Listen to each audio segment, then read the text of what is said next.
Good evening, everybody. It is a Wednesday. It is 6:30, and you know what time it is.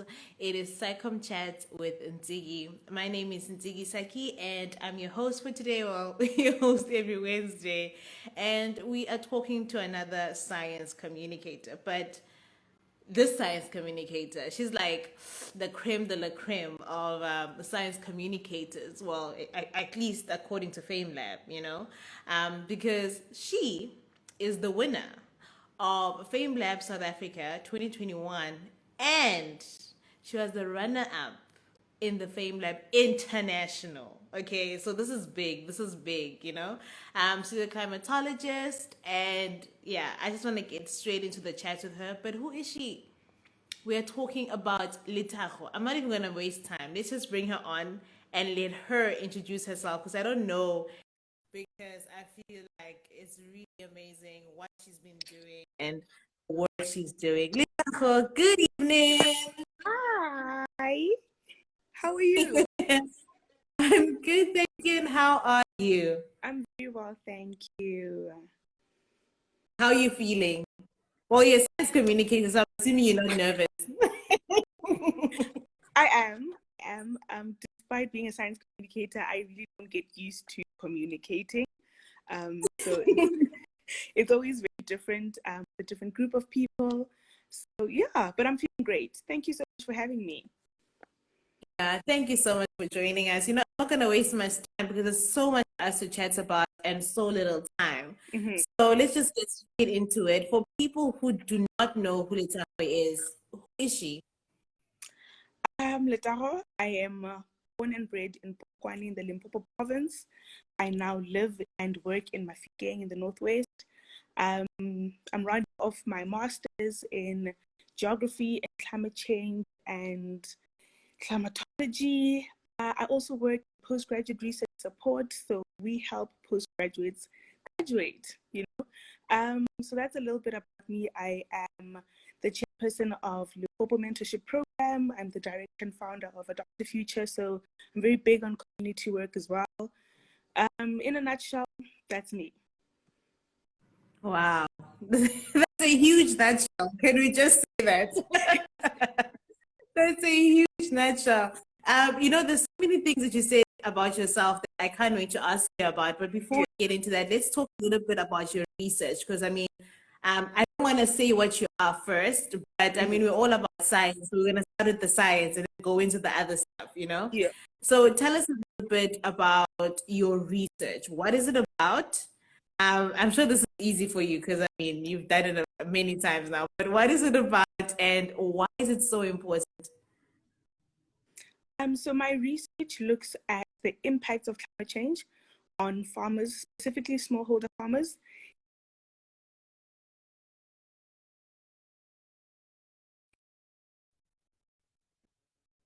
Come from a farming background at home, so a lot of what contributed to my master's idea was the things that I live and I see every single day. So climate change has had a huge impact on agriculture in Limpopo. And so I wanted to study it, but not just study climate change, I wanted to see what people are doing about it. Because a lot of the methods, the policies that we have to try and adapt or mitigate are great on paper. Many scientists tell you we have a lot of policies about climate change adaptation, but when it comes to the practicality of implementing them, it's almost impossible because of the lack of infrastructure. And so I wanted to see what everyday people do because they are surviving, their farms are thriving for 20 plus years. So there has to be something that they do. And so that's when the concept of indigenous knowledge came in. I wanted to bring that into climate change policy. And so my entire research not only looked at the problem, but the everyday solutions. Oh, that's really great research, and I love the fact that you went into indigenous knowledge. I think last year one of our guests was Kalen, Kalen Reddy, and he's he was also a fellow of FameLab. I don't know if that's the word. Mutual friend, mutual friend. Yes, and he's also, working with indigenous knowledge and stuff. And I asked him, and I was like, "Don't you think it's little too late to tap into indigenous knowledge now, considering the fact that the young people are they're all leaving and going to live in the cities and stuff, and they are more into what they can research on Google and those kind of things. Do you really think they still value in the indigenous knowledge? I think that there'll always be value in indigenous knowledge. I mean, it wouldn't be a database of knowledge if new generations didn't find value in it. You know, my grandparents were not necessarily the founders of said knowledge. They found it from people before them, and they found some value in it, you know, and I'm finding some value in it. So there will always be someone in that generation who will find value in it, who will shed light on it, who will highlight it, who will research it, and who will bring it, you know, into modernity, which is what we're trying to do. Because a lot of the indigenous knowledge can be like modified, you know, to suit now the context now, which is what we're trying to do. You know, not everything is as cut and dry, because times are changing and we need to be cognizant of that. But the core of the knowledge is what's important.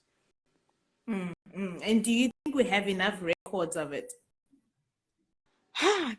That's the interesting part. You know, we've got a beautiful indigenous knowledge systems library here at West University that I haven't seen at other places. You know, and there are people that are actively working on finding these records, and there's a lot of work being done by anthropologists. There's a lot of work being done by, you know, other social scientists who want to gather this knowledge. So I think that we can never have enough, because there's a lot that we don't know. There's a lot that has been lost, but the little that we have access to, I think we're recording quite well. And you mentioned that you're very big on community. Why are you so big on community? Why community specifically? Because it just makes sense. I mean, I grew up in a community. I did not grow up in a vacuum. There were a lot of things that would not have happened in my life without the people around me, and not necessarily my family or my friends. You know, the lady next door, the vendor down the street. There's always someone that has contributed to the person that, you know, is now the international runner-up that you see now. And so I cannot define myself or describe myself outside of community, which is what a lot of Black people, you know, can relate to, if I may put it that way, because we grew up around so many people that contribute to, you know, who we are. Yeah, I definitely agree with that. You've already touched on the next thing, international runner-up for FameLab. How was the FameLab experience in its entirety? The FameLab experience was very unexpected, from just the way it started for me, because I had no idea what it was about. I wasn't very interested, if I'm being honest. I looked at my first video just the other day. It was ridiculous. I I really don't know how I got as far as I did with that video, but I mean, someone definitely saw potential in it, and I made it to the next round. I did it because my supervisor said, you should do this. And only when I was inside the competition itself and I had made it to the South African semifinals did I realize, okay, this is actually big. And there's a lot of, you know, coverage around this. And this is actually something that a lot of scientists really want to be a part of.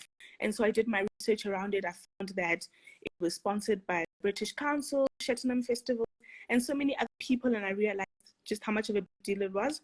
And I think that's when I also started putting a lot more work and a lot more intention into being in a competition. So, but it's been very eye-opening. Like you mentioned, Kaylin, I made a lot of great friends, a lot of great connections. I've learned so much because we are put in class ahead of the competitions that you guys get to see live. So we are schooled, we have master classes, we have like projects that we need to do, we have things that we do in the background, and, you know, assignments that we need to do together. And so it's a very holistic experience. So over and above just the communication part of it, it really grooms you and it builds you as an individual and as a professional. Yeah. And when firstly, how did you feel when you found out you're the winner? And secondly, how did you feel when you found out you were the international runner? I was stressed when I won the South African round. I don't want to lie. It was a moment of excitement. Then the reality that I was now going to compete internationally kicked in, and my anxiety peaked. The excitement was very short-lived. And I remember seeing my therapist, and I was just going on about how anxious I was. And she said, when in all of this anxiety, where's the fun? You know, where is the taking it all in and knowing that you are as great as people say you are?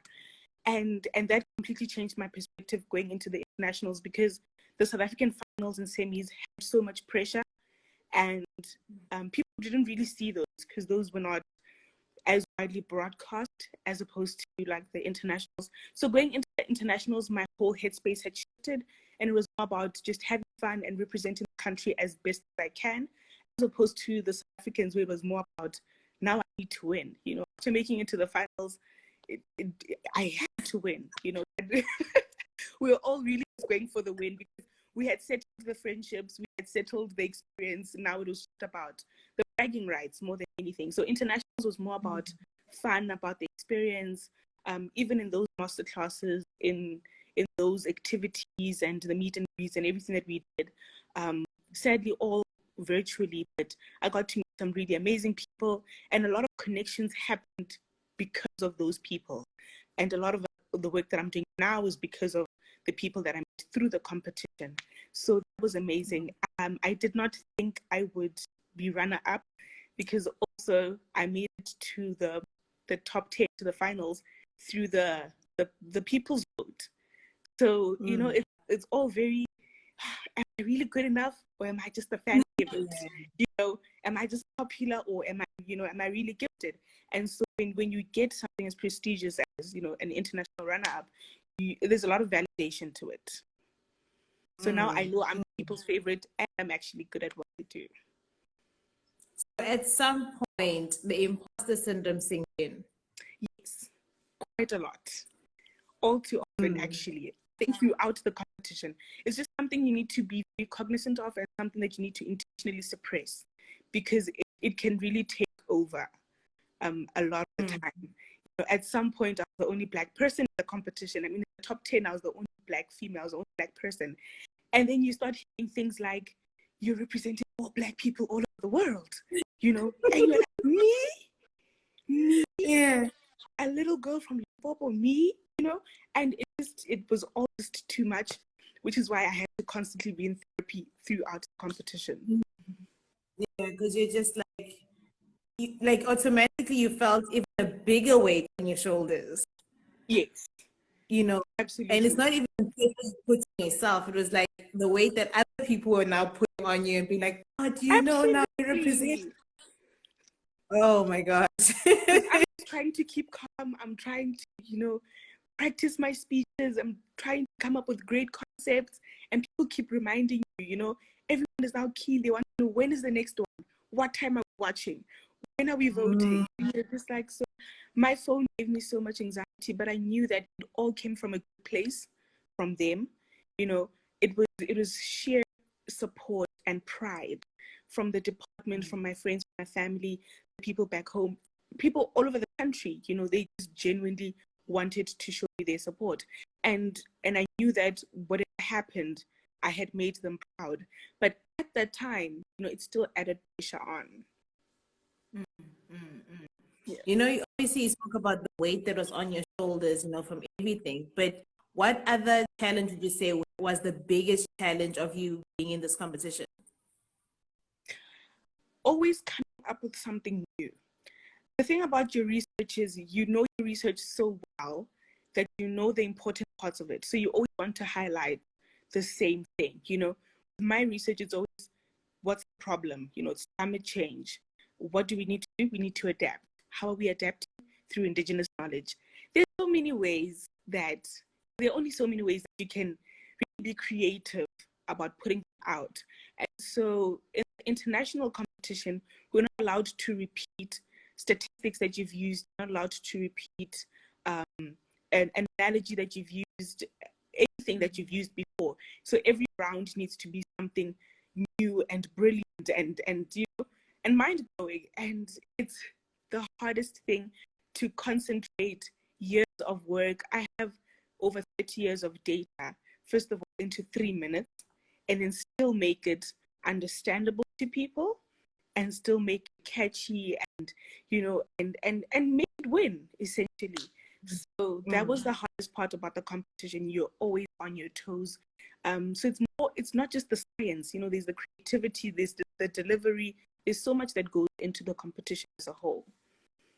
Yeah. It sounds like you actually said it perfectly. You said it was a holistic experience. Yeah. And I can definitely get what you mean with everything that you've mentioned about it and how it's really helped you beyond just being a science communicator. So I can definitely see how it was a holistic experience for sure. So I want to backtrack a little bit and talk about how you, as a girl, like you said, a small girl from Limpopo, you end up in climatology.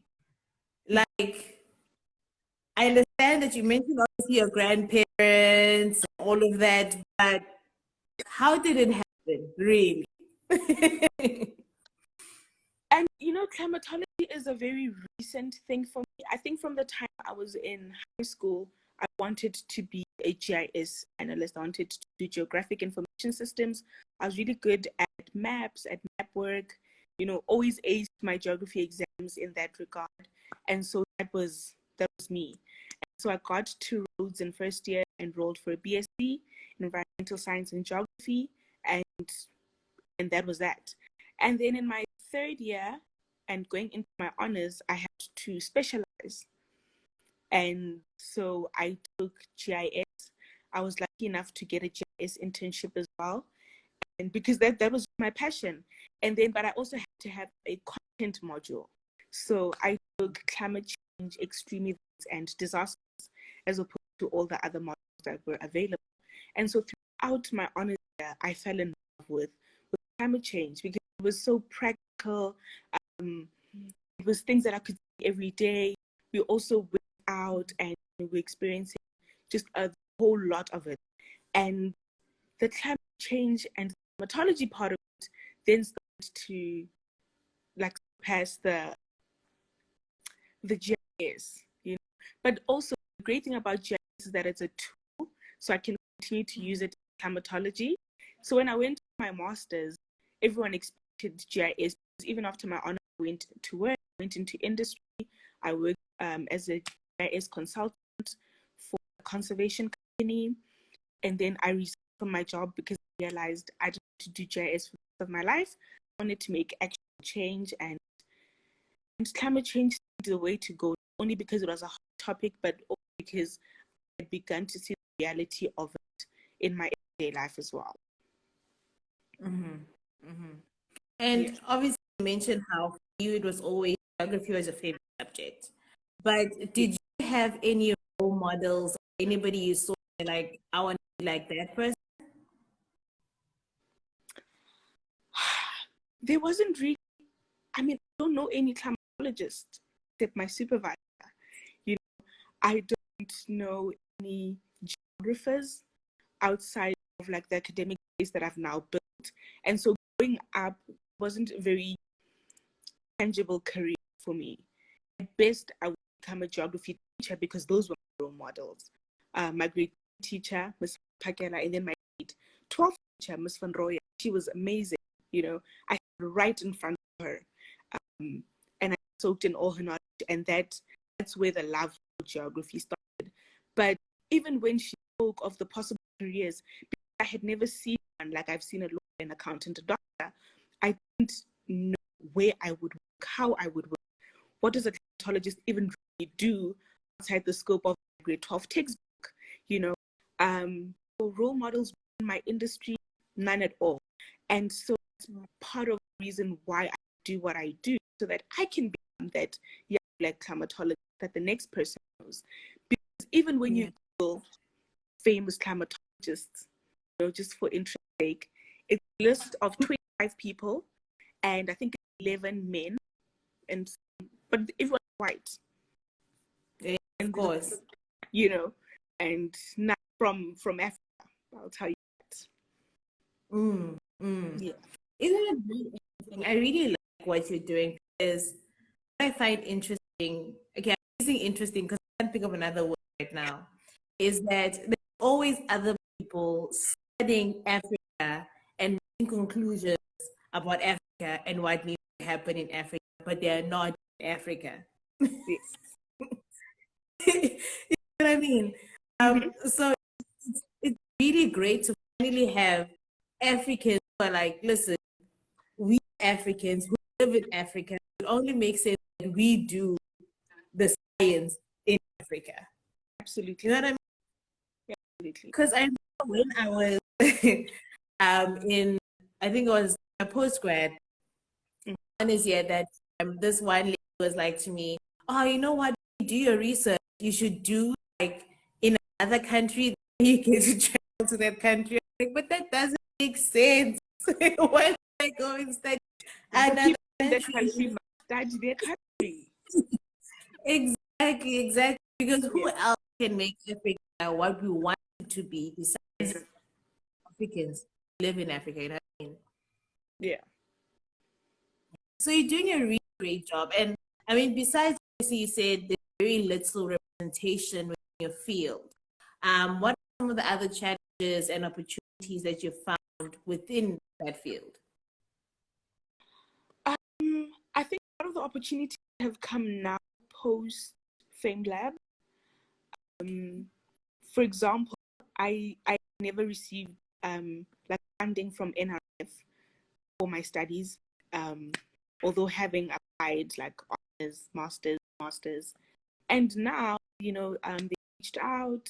They think that my research is one of the most engaging researchers in the country, and they want to spread on it.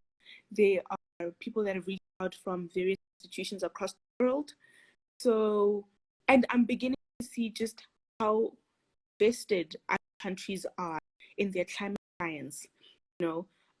Like I said earlier, a lot of the policies that we have, I mean, if you just go through the departments of environmental affairs, of agriculture, fishing, forestry, all of these different departments have climate action plans. Every municipality has a plan, but how many of those are actually put into practice? Who is spearheading these things? Is there someone who knows about climate, who studied climate, actually, spearheads things, or is it just someone who used to be in HR, now there's a post, so they just move, a bit higher up the ladder? It's very difficult. And so when you're exposed to like other countries and what they're doing, you begin to see how big people are into this and how big people are trying to mitigate this, and people are really trying to solve the problem, at least make the impacts of it less harsh. And I think that I'm hoping that I can begin to have a lot of climate awareness and to do something even bigger here in South Africa. So that's just some of the opportunities that have come through FameLab and through my research. The challenges are always the same. I think at the beginning of my research, it was just difficult to find climate data that was usable. You go to the South African Weather Service and they tell you there's a station in that area, but it hasn't been collecting data for 10 years. So why is it a weather station? Or there's a station in the area, but it has 2 months worth of data, and then it stopped for some time, and then it has 2 more months worth of data.